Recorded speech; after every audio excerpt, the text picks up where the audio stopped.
tickets. There are QR codes on the tables. What are you waiting for? I'm going to be there. It's going to be a great night. So, one, I just want to thank everyone for being here. Especially appreciate my colleague on the selection committee, Ann Francis Lambert of the 3rd. We're going to keep our comments short. We want to give time for a brief presentation and then reserve time for your questions with the project team and with our staff. So before I hand it over and thank our host, I just want to acknowledge a few people that are here with us today. We've got some neighborhood association leaders. You guys do tremendous work keeping your community engaged. You have been instrumental in getting us to this point because you helped with the Richmond 300, you helped with the Richmond Scott's Addition Small Area Plan, and so many other planning efforts that have happened over 20 years of talking about where to put a stadium, you know, in decades longer about what the future of this part of Richmond would be. So I'll start with Rob Long with Greater Scott's Addition Neighborhood Association. Rob, thank you for being here. Yeah. We've got Jerome Legions with Carver Neighborhood Association. We have Janice Allen. We love you, Janice. Jackson Ward. And we have Gittner Park with Susan Relian. So thank you for being here. All right. With that, I really want to. Oh, Grady Hart. What am I doing? I'm sorry. Oh, who else? Okay. Who did I miss? Raise your hand. Everyone. Everyone. Bellevue. Thank you. Okay. Yeah. Thank you so much, guys. That's right. Team Northside in the house. And I want to give a special thanks to our host, Parney with the Richmond Flying Squirrels. Please come up here. You have been such a great asset to the city. I just want to give you an opportunity to say a few words about what this project means to the squirrels. Thank you very much for being here. I'm going to be brief, which those of you who know me knows that's probably a lie, but I will be brief tonight because my big boss is here and I want him to talk for a little bit. He just flew in for the 12th playoff game. This is a real historic time for us. We have been in the playoffs since 2014. If you were here a little bit earlier, the players were working out. They played in Erie last night. We lost 9-3. It's the best of 3 series, so it's do or die time tomorrow night, Richmond, and we're really excited about that. But what we're most excited about is we're at this point here, and we want to thank Catherine and Ann Francis and everybody that has been such a wonderful partner with us. And this is a love affair, folks. I mean, we love this city, and we're not about just the baseball. We try to be part of this city 365 days a year. Our staff, Hannah and Derek, are here, and I want to thank them for everything they've done. And I say this because they're tired of hearing this. They hear it 6 to 7 times an hour. We're not in the baseball business. We're not in the entertainment business. We're in the memory-making business. So anytime we can make memories 365 days a year for members of this community, this is what we're all about. And I came here 13 years ago. I'd only been in Richmond one time passing through. I came here on faith because my friend Lou DiBella called and said, this is going to be the best move of your life. And it has been the best move of my life, by far. So with that, I want to introduce real quickly to say a few words of welcome, Lou DiBella, the president and managing owner of the Richmond Flying Squirrels. Thank you all for being here, and we have a playoff game tomorrow night. I hope you're all going to be there. But when I heard about this, I wanted to make sure to get here a day early. This is an important thing for the 2 fine ladies to my left who worked tirelessly to get us here in a way that they felt was best for their districts. And I think that what's going to happen here is going to be really exciting for the community here and for particularly the 2 districts that are going to be part of this new neighborhood. And I'm thrilled, you know, that we're going to be the anchor tenant, because I think one thing we have proven over the last decade plus is that we're a good neighbor.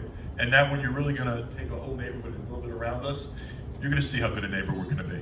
And any questions you have, I'm here to answer later. And ladies, thank you so much for your hard work. Thank you, Lou. I also like to say Lou told me it was going to be a new ballpark when I said yes to come take this job. So it's 13 years in the making. Yes. I definitely want to take a moment to recognize the staff. If it wasn't for the staff of having this whole project being presented to us, we wouldn't be here. Catherine and I, we had been to tireless meetings. This was our first, I guess, development project as new council members. So we learned a lot, we asked a lot of questions. We wanted to make sure all of the community benefits that those in the community have made sure, we wanted to make sure was in this project. We wanted to make sure the best team was chosen. So I want to recognize Maritza Peachin. If it wasn't for her talent and scheduling and the questions and the proposals, Maritza, anyone else from the evaluation team that's here that I am overlooking, definitely want to give a shout out to Economic Development Director Leonard Sledge. Who else are we missing? Lincoln Saunders, the CAO, and Mayor Stoney for sure. But we want to thank you all. So we're going to go ahead and pass it off to Maritza. You can go ahead and take it away. Thank you, everyone. I am a Northside resident myself. I live over on Battery Park. Very excited to be here today. Councilwoman Lambert is my council member. And when I came to the Squirrels game the other day, I rode my bike and I left and everyone was like, "Are you gonna be okay riding home?" And I was like, "I've done this a lot. I have lights and a vest, it'll be okay." I have a lot of backup slides related to how we got here and the solicitation process, which I can refer to if we get questions about it. But I'm focusing the presentation today on the project because I figure that's what most people want to talk about. But one thing to say about the solicitation process and all of the pre-milestones, this has been in the works for a very long time. Like since before the Flying Squirrels came here.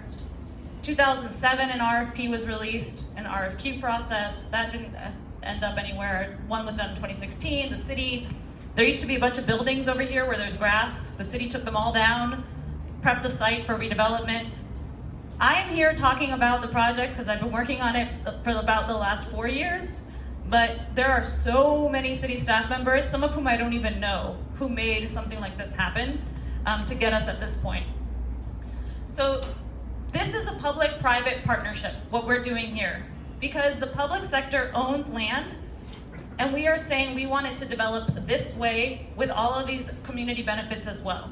So it's definitely a partnership, and we also have partnership with VCU because they're building the athletic village over there. They're a tenant of the baseball stadium, a partnership with the Squirrels, and then with our development partners who help us make it all happen. Because the city is not a developer. We need a developer to help us make it happen. So we're really excited that Republic, and Jordan Kramer with Republic is back there, is part of the team. They have over 35 years of experience. They have over 35 projects that they've done with public-private partnerships across the country. One of them is Washington Harbor in Georgetown, but there's many others that they've done. Loop Capital is a minority-owned investment bank and financial advisory firm based out of Chicago. And then we also have Thalheimer with Jason Guillot right here, and they've done projects all over the city. So we're really excited to have this leadership team.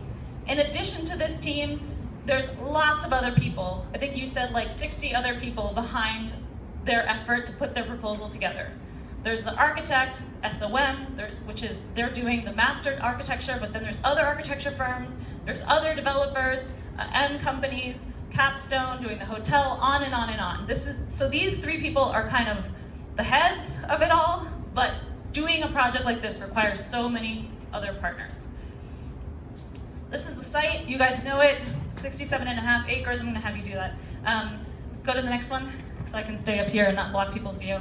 So one of the things that the evaluation panel really liked about this plan, and this is all on our website, this whole slide. If you Google RVA Diamond, you'll find our city website.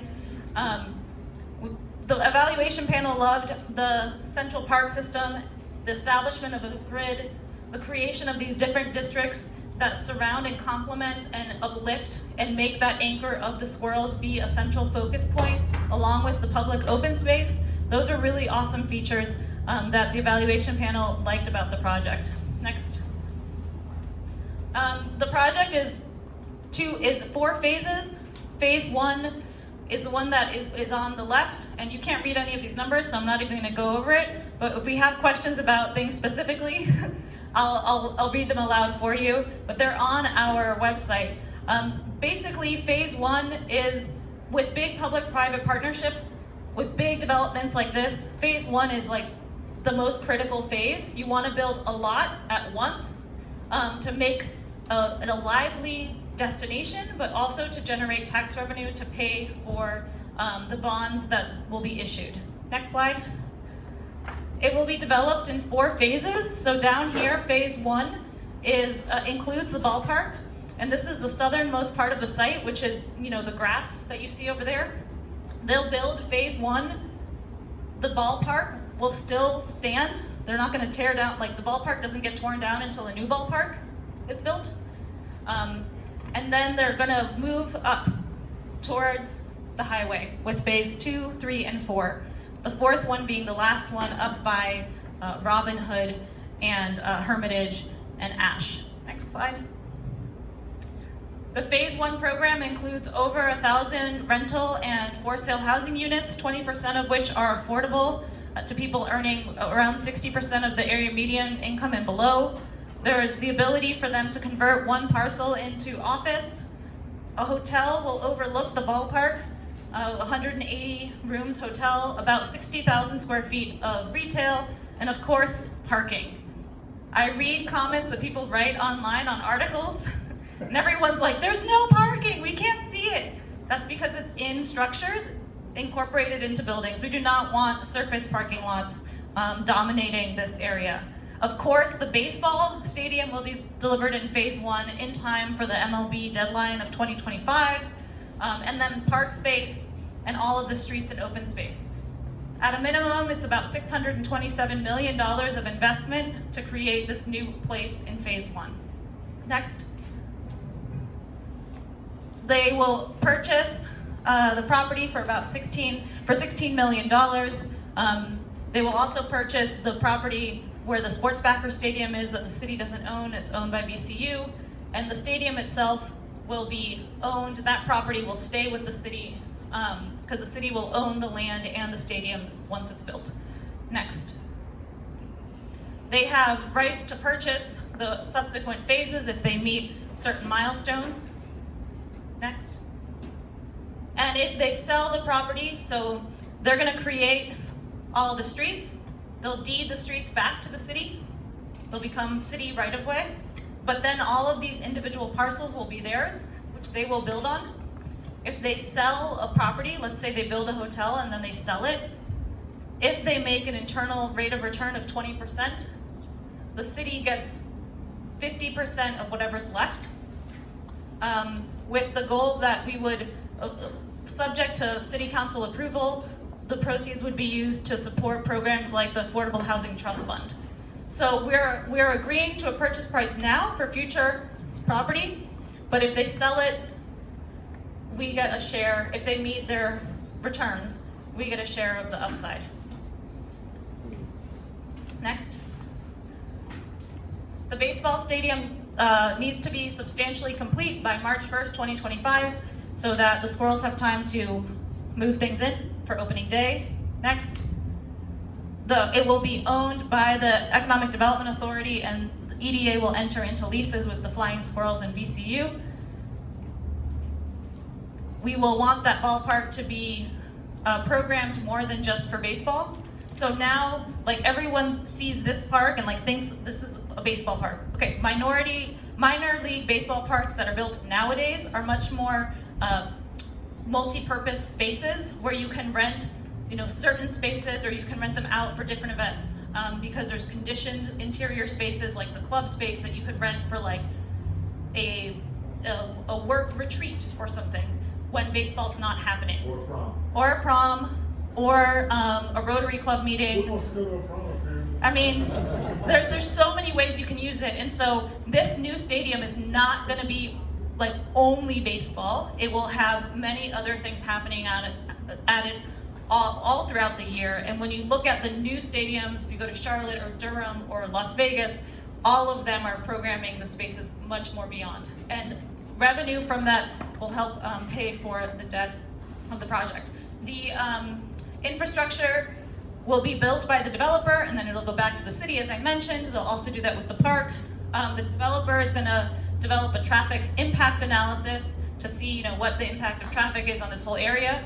One thing to note is that right now, if you are coming to a Squirrels game, that's kind of the only reason you're coming here. You're all coming at the same time. You're not coming here early because like there's not like a restaurant to go to or something. So most people are arriving to the baseball game and leaving pretty much at the same time. So there's a big rush.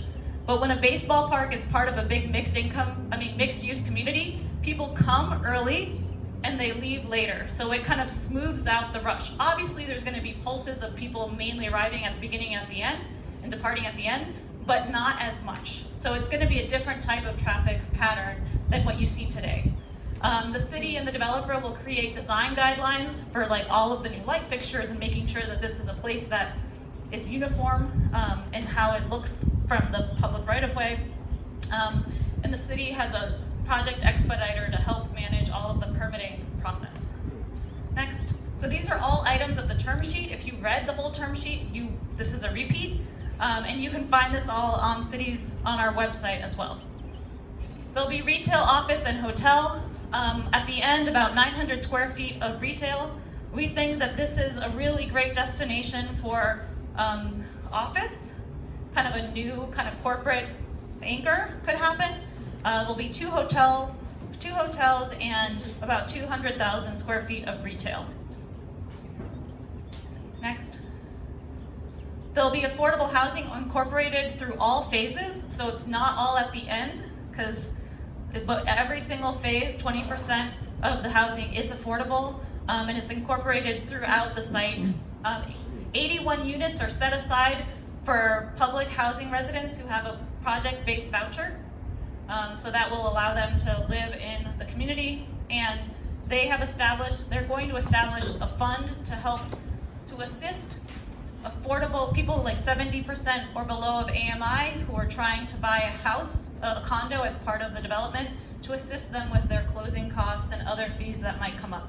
Kind of recognizing that you don't want to put someone into a new home that you want to make sure that they're set up for success in making that purchase. And those homes will be deed restricted to sell to maintain permanent affordability in the project. Next. Overall, it ends up being about 3,000 housing units in all 4 phases. There'll be a shared parking strategy, so at the end, there'll be about 6,800 structured parking spaces, but the idea is that, an office can share parking with baseball attendees. In Charlotte, there's several parking decks around it that are all office decks that become baseball decks when a baseball game is happening, because, they're not there at the same time generally. So that's what we want to do here, because we don't want to build parking that is just empty all of the time. Because building structured parking is very expensive, and the way that people are using cars, might change over time. But we know people are going to come in cars, and we're not kind of in law. I rode my bike here, yes, but we're not in not today, but last week. I had to bring all these boards. I have a cargo bike, but it would have been really something to bring everything on my cargo bike with all of that. So the next slide talks about the mobility strategy that they have that includes bike lanes on the edges, bike lanes, a shared use path through the middle. Right now, there's the Route 20 of GRTC goes around the stadium, and when we envisioned that route, when I was working on the kind of redesign of the bus system, we envisioned it as being a much more frequent route. But there's just not enough density along it today to support that level of frequency. So we're hoping with development like this and others in the city, that can kind of bump up and become more frequent. The next slide talks about community benefits related to sustainability. All buildings will be built to a minimum of LEED Silver and reuse stormwater on site, and kind of thinking about the whole site as one big ecosystem that can create a more sustainable community.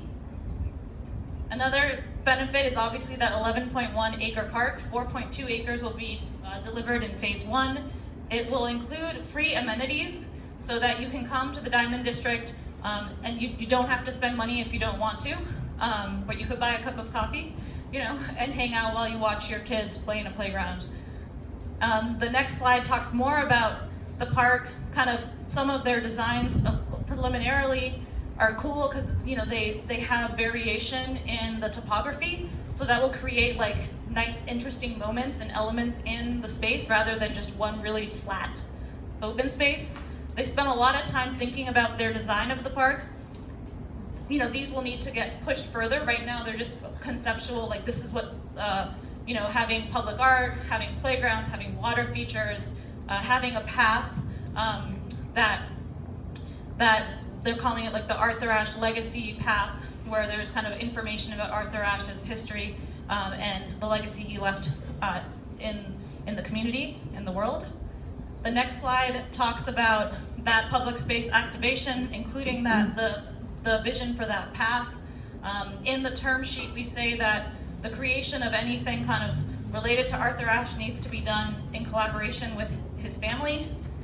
There's also opportunities for public art and creative placemaking just to make this be a cool, new, unique place. Right now, it's like a blank slate. And so they have people on their team who have a lot of experience, Groundswell, who have a lot of experience kind of making these awesome places. The next slide talks about jobs and making sure that they're jobs for Richmonders, that union labor is used, and that the Office of Community Wealth Building is involved in creating a workforce development plan. Next is about MBE and ESB participation. 40%, they have a 40% goal to include minority business enterprises and emerging small businesses in not just the construction, but also the long-term operations of the project. And our Office of Minority Business Development will be on hand to approve their plan. And then the next slide talks about the diverse team. 45% of the general partnership is owned by Loop Capital, a minority firm. And then there's many other minority firms that are major parts of the project, including M Companies, who's doing the for sale housing, Capstone, who's doing the hotel, and other partners like Black Restaurant Experience, who's doing a food hall. They've also set aside 5% of the equity to be available for local investors. They have a couple programs with Virginia Union University. One is related to establishing a small business institute and revolving loan fund, and another is to help VUU grow their hospitality program by providing opportunities for their students to work in the hotels that will be on site. Finally, one of the other benefits is related to youth, a scholarship program, a baseball league, and this is a site in Southside that is owned by an entity tied to the school board, and that has been talked about as being a technical training center. And so the development team has, wants to collaborate with the school board to redevelop this site, make that technical training center so that we can train Richmond's students in trades and to help, potentially work on this project. This is a 15-year construction project, and so part of it is self-serving because they want to make sure there's a workforce that can work on it. But also, if we think about all the cranes in the air and all the projects that we hear are happening in Richmond, we want to make sure that our students have opportunities in those as well. So that's something that they'll be working on to see if they can collaborate with the school board on developing that site. How is this all going to happen? The nuts and bolts of it. We're going to establish a community development authority. These are used all over the Commonwealth to do projects like this. The Community Development Authority will have a defined district, which will be the same as the Diamond District outline. And they will issue bonds to finance the infrastructure, park, and baseball stadium. So they'll issue the bonds, and then the next slide talks about where that comes from. So the money to pay back the bonds, so let's say they issue a bond for $100 million. And I'm picking numbers out of the air, just as an example. And every year they have to pay $10 million in debt in order to pay that. So the revenue to pay that will come from taxes related to real estate, meals tax, not the part that's dedicated to schools, just the other part, the local portion of the sales tax, the admissions tax, and the BPOL tax from the whole district will go to help pay for that. Additionally, CDAs have the ability to add extra assessments. So they'll add 2 extra assessments, and that's a surcharge on the hotel guests' stay and a surcharge on all purchases. So let's say it's $10 million. So when people go to finance bonds, the bond issuers and the people who are buying them want to make sure you have 1.25 to 1.5 coverage. So that means you have at least $12.5 million or $15 million to pay back, right? Just like when you buy a house, the bank isn't going to let you get a mortgage for your exact paycheck, because they know that you need to spend money on other things. So similarly, people don't want to issue a bond to an entity if they don't think that they can get paid back at a certain ratio. So let's say it's 1.25. There's $10 million that is going to pay for the bond. $12.5 million comes in. 2.5 goes to the city. Get it? But like, let's say the area is doing really, really well and it makes $16 million. $6 million goes to the city and 10 goes with the thing. Let's say, and the next one we'll talk about this now. Let's say that $8 million comes in because something unforeseen happens and there's not enough money, there's not $10 million to pay that debt. Then the developer, the CDA, will do a special assessment on the developer, and the developer has to pay $2 million. So when this says no moral or general obligation to the city, that means that the city is not required to pay that gap if it happens. The developer is. Now, if they have to pay that $2 million in phase 1 or phase 2, they may deduct that amount from the purchase price of the next phase. So the purchase price of phase 2 is like $7 million. Let's say that happens, then they would pay $5 million for the purchase price of phase 2, if they've met all of the other requirements to buy phase 2.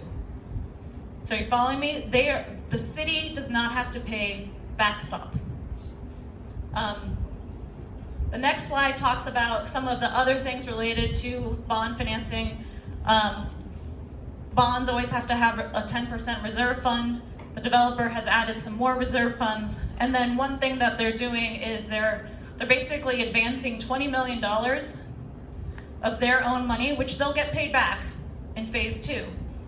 But they're advancing $20 million so that we can get started as fast as possible on the project. Because the whole process to issue bonds and get bonds, like all of that takes a little bit of time, but they know that we have a timeline that we want to stick to. And then the next slide talks about what happens if everything falls apart. If there's no way we can finance the project, if there's no way that and we've all worked really, really hard and it can't be financed, the city has the ability to get back property that has not been yet developed by the developer.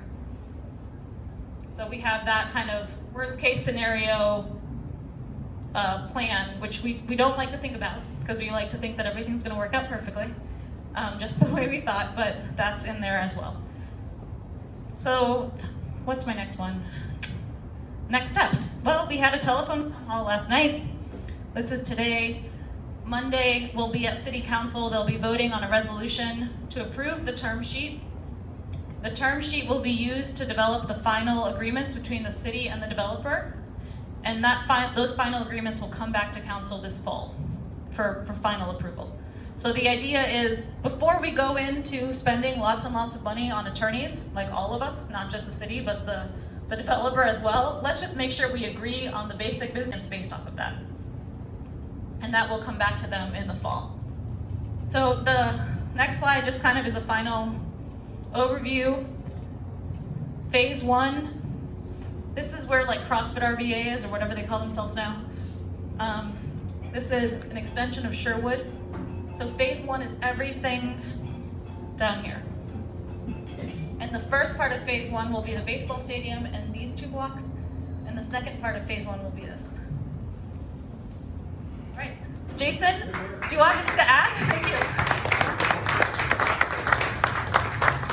So we have Jason and Jordan and a couple other people from the team here. If you guys have any questions, I was trying to fly through it. That's great. Let's have everyone that's on the project team come up and join you, and then Yeah. collectively you can answer the questions as they come in. Perfect. That's tomorrow night's starting picture of leaving Walmart right It's nice and loud. Here, do you guys want to? now.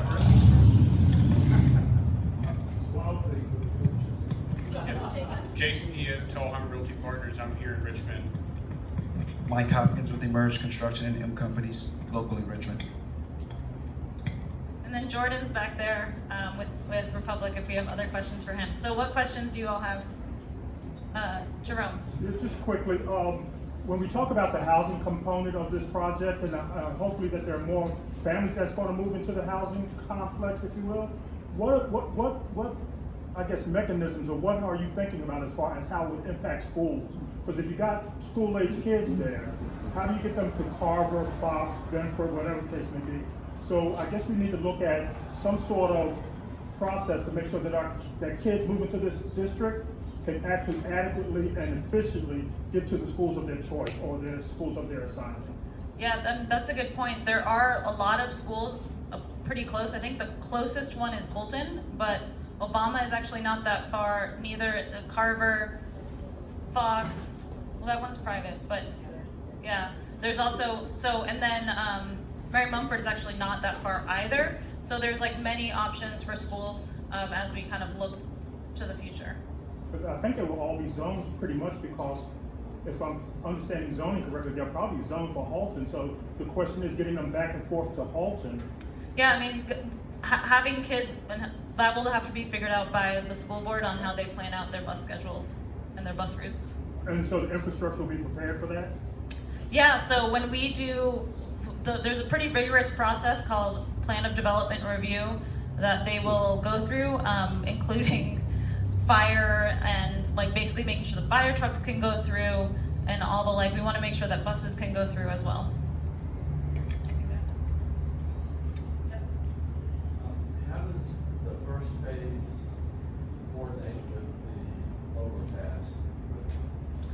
So he asked, how does the first phase coordinate with the overpass improvement? So for folks who may not know, the city just got funding from the U.S. Department of Transportation, $18 million to replace this bridge.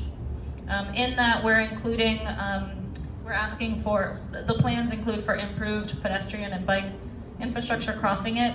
Right now, that project is tracking behind when we would have the baseball stadium. Ideally, obviously, it would align more closely, and so more things to manage. Yes? Do you want to say something? Previously as part of the Richmond 300 plan and the Scotts Edition. Thank you. You're the pro here. So the whole idea was there'd be a pedestrian overpass. We all kind of know that depends on cooperation from private property owners on this side and also CSX. So we kind of colored in what we had hoped to be a pedestrian bridge. And we weren't aware of the grant at the time. This is back in April when we proposed this. But our goal was to get Scotts Edition proper, better connected, so that there's more, if you will, reciprocity or movement of people back and forth. We want people to be able to have places to go before the ball games, or hotel guests to be able to go. So we really hope to enhance this along with cooperation with the city. So this is super pedestrian friendly back and forth, and not just on this side, but also as well. And related to that, there's also like making sure that it's well connected to the north side neighborhoods, and like there's good connection under the overpass and on Sherwood and Overbrook as well. Yes. So along those lines, I was just curious. It sounded like this may involve not just reconstruct or building a new bridge, but some reconfiguration of both Arthur Ashe and Hermitage. If I understood correctly, there's going to be better pedestrian and bike infrastructure on those.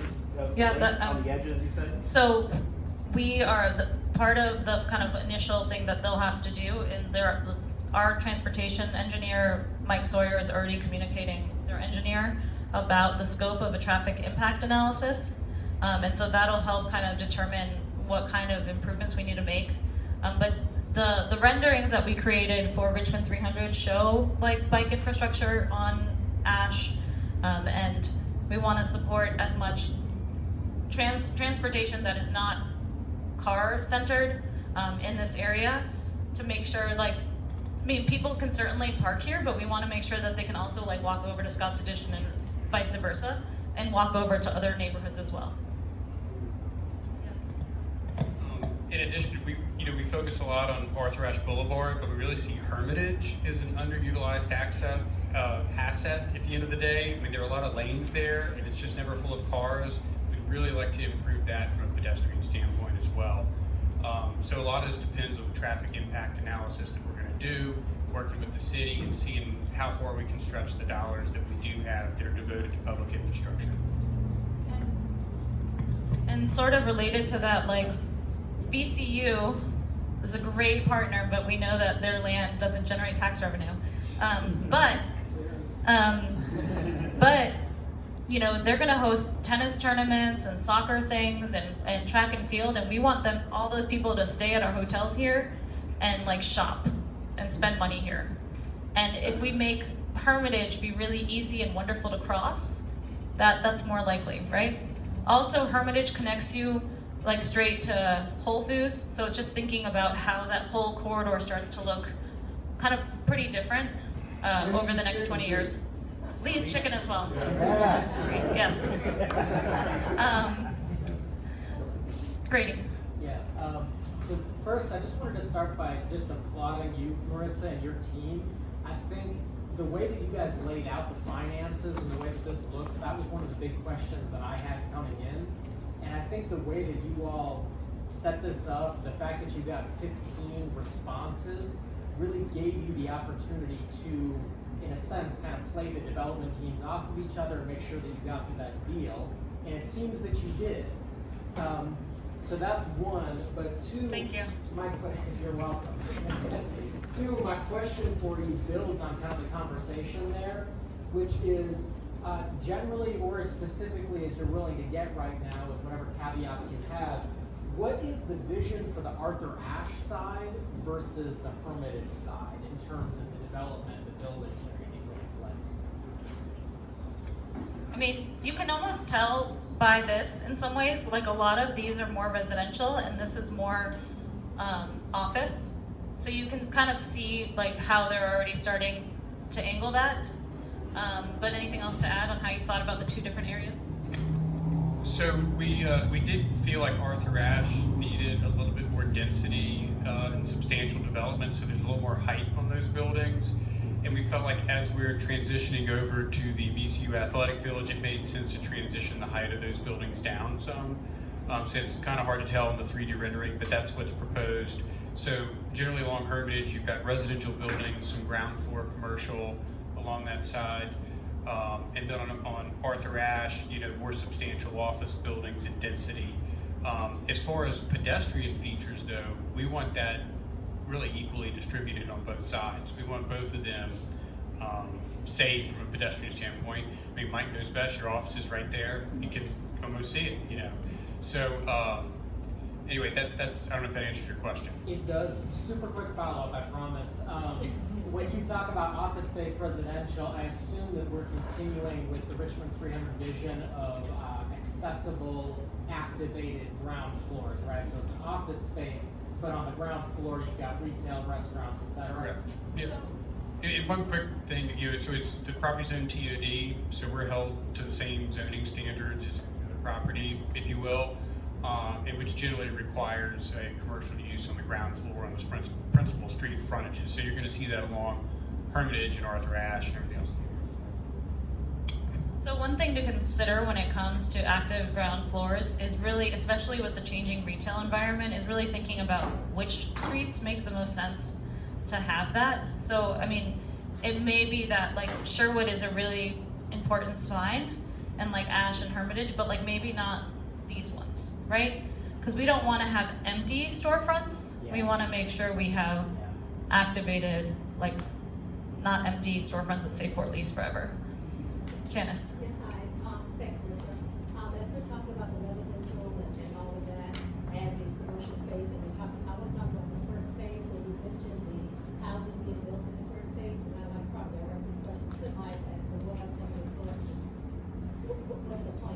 So Janice asked, what's the plan for the housing in the first phase, for sale housing, or any housing? I always want to know, we know where I'm going, I'll try to come. So in the first phase, the district laid out to have 92 home ownership. And part of the mission of when we first got together was figuring out how to make it affordable. So the development team came up with $1 million worth of capital that's going to go into the first set of tranches of homes to make them affordable. And with that, as Marissa said, there'll be a deed restriction on those, so they don't deed out over time. So as the value goes up, that house will still stay deeded to that area median income. Did that answer your question? Oh, yes, they know, Awesome, thank you. Yes. I'm really excited about the extra connection to historic Scotts Mission from the Diamond District.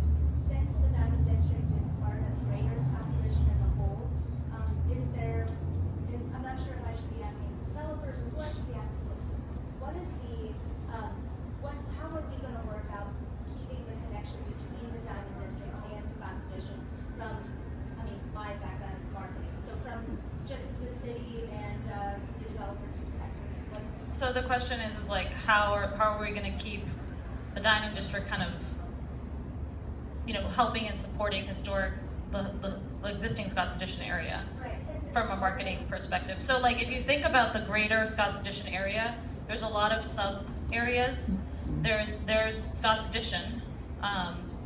There's the area where Wawa is, which doesn't really have a name. There's the Diamond District. There's the Athletic Village.